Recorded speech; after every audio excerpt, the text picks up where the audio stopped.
Hola, me llamo Laura Sales, soy entrenadora del Polideportivo Melilla. Os voy a dar un tip de cómo hacer la primera dominada, consejos, pautas y cómo puede ser más efectivo y más rápido para conseguir esa primera dominada. Normalmente cuando hacemos una dominada nos cogemos y subimos en isométrico o aguantamos en excéntrico hasta la mitad y luego nos dejamos caer. También muchas veces utilizamos esta banda elástica que nos quita la resistencia de abajo, que es donde más débiles estamos y donde tenemos que tener esa fuerza para luego poder subir.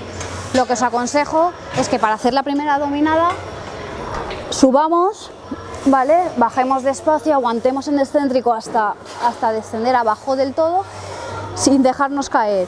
Volvamos a subir de golpe y bajemos despacito, despacito, aguantando hasta abajo del todo. Cuando tengamos esa primera dominada, que sería el 1 de RM, para progresar, para poder evolucionar, entonces nos tendríamos que poner un lastre, una mochila o algo que nos diera más peso para poder levantar e incrementar nuestra fuerza. Un consejo que os doy es que si a nivel de tenéis demasiada grasa o vuestra masa muscular no es la adecuada, que os pongáis en forma para que estar más ágiles y poder potenciar esa dominada y poder ir avanzando poco a poco. Bueno, espero que os haya servido este tip y nos vemos en el Polideportivo Melilla. Un saludo, chao.